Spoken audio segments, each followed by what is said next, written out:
1972, my parents relocated from Karatina to Raisheri, Daragwa, Nyandarua County. The reason for relocating is the domestic in-law conflicts between grandparents and my mother. And my dad resolved the conflict in one of the many ways of resolving conflict. He said, I am born by these parents, that is in Karatina. I live in Nairobi. You are the people who live here. I cannot move my parents from their home. I can only move you. So he moved my mother and the five of us to Raishiri, where he actually had bought some shares and owned a piece of land. So in 28th of August 1972, we moved from Raishiri, from Nyahururu. I remember vividly the journey because I had money. I had sold my cabbage for 75 cents. And we stopped over the traveler's bus, which was the only one, which left Karatina at 4 a.m., stopped at Gobet, and there was nyama, boiled meat, and was a layer thing. So I bought meat for everyone. This is the school, Raishiri Primary School, where I joined class 2 from Kiamwangi Primary School. And from Raishiri, from this school, we actually grew in this area. Friends, this was an area which had many different tribes. We grew with the people from different tribes in the school.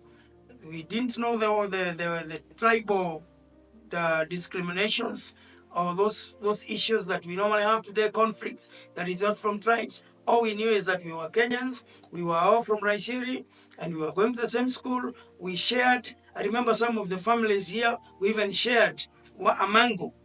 One mango, because of being so poor. If one had a mango, we ate that mango together. So this is the classroom I'm sitting here is where I came for class 2 in 1972. But this time it is modern class. One may look at it and see it is all Afro the way it is now. 61 years of my age, it is still Afro, but it is much better because at least we're able to put some stone walls and plaster with stone. So it looks much modern compared to all the mud classrooms that we had here.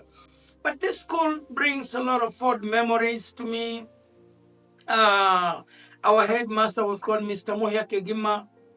He was a very good mathematics teacher. He taught us maths. And I still do remember he was quite a good disciplinarian. I cannot forget that Mr. Munyiri Thagana, no one wanted to be taken to him because of discipline. And his maths, we did everything we could to answer all the questions and to make sure you do all the homework. The mathematics book was called preparatory maths. I was not very good at maths, but I made sure that I did all the assignments for Muya. And of course, it was a big challenge to complete assignments because I personally came from a home where we didn't, of course, the electricity was unknown. Even today, there's no electricity in this area. Money to get kerosene or paraffin was not available. And the modern type of kerosene lamp was not there. It was we used to cut a piece of tin, and then we put a piece of the old blanket, which is torn, and then we put it. We dip the cloth in there, and then through that tin, we would light. We would call it in my language. You'd call it nyitera, which means that if somebody is preparing their bed, the other one had to hold that so that it doesn't blow up. So we'd call it nyitera jare, meaning hold for me this source of light so that I can make the bed.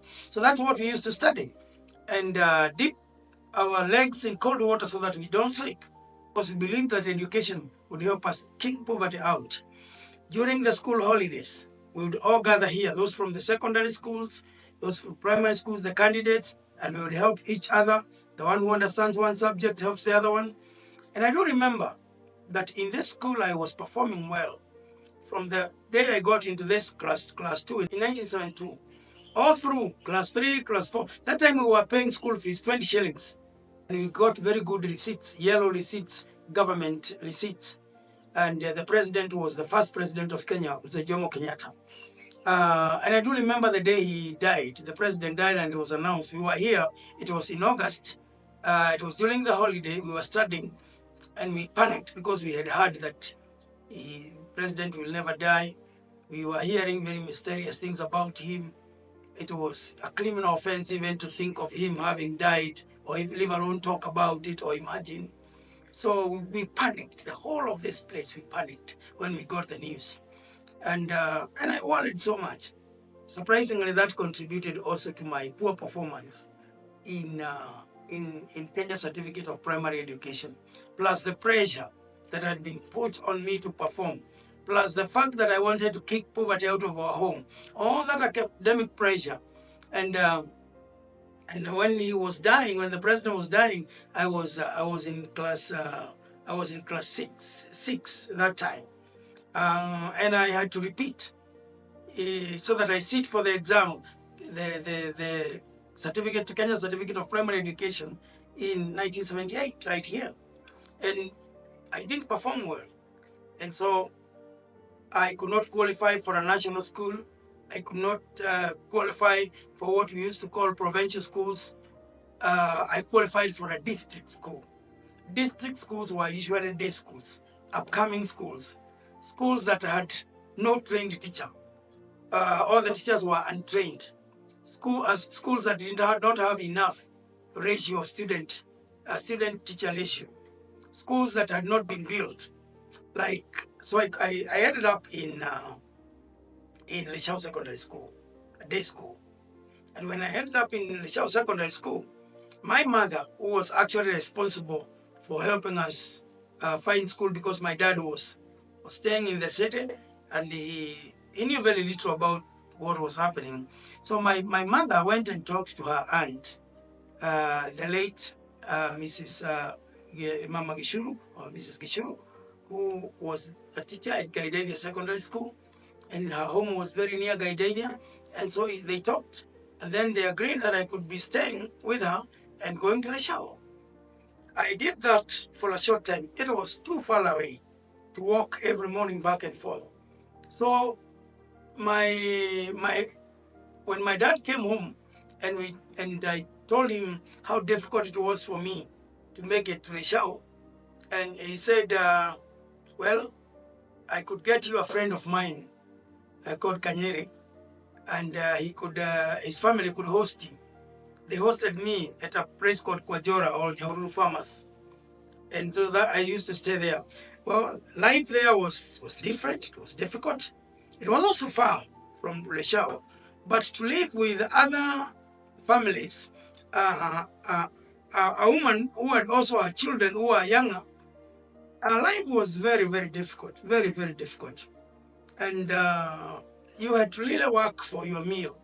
You had to weed crops for about 2 lines of 1 acre, harvest pyrethrum, milk cows before you would actually qualify. It was difficult. Life was very difficult.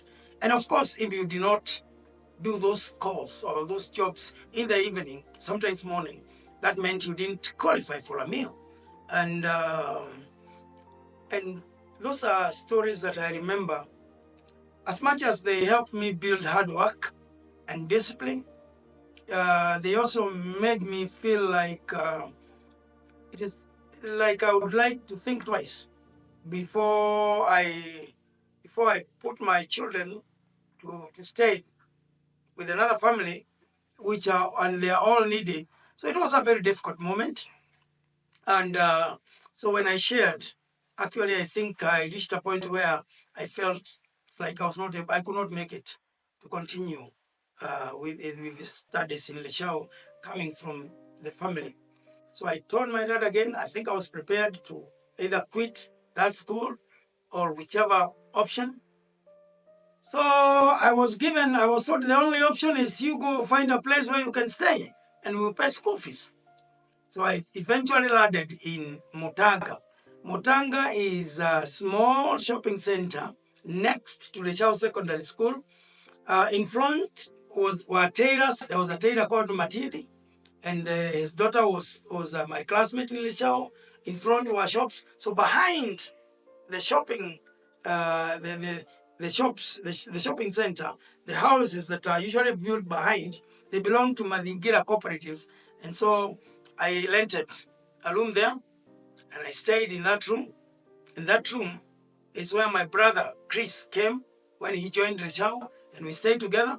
And when I was leaving, my younger brother James Morioki also came, and they stayed with my brother. And it was another very difficult life, very difficult life. To come from the classroom, come and cook for yourself. Sometimes there's no meals to cook. You lead a life like a person who is employed, because in that house you're the one who knows or how where to get the charcoal, which was or the paraffin or kerosene, cook food, study, everything, water, go fetch water, do that. So that's how I started my life in the secondary school, with staying in that house. And eventually, the Lord blessed me, and I completed. And I was among the best three in our year. I performed very well. I got a very strong second division, which took me to Kijabe High School for Form 5 advanced level, Form 5 and 6. And from there, now that's how I managed to get to Siliba and eventually become a teacher at Karima Girls High School, where the vision was birthed in Donyenjero. And the rest of it is history.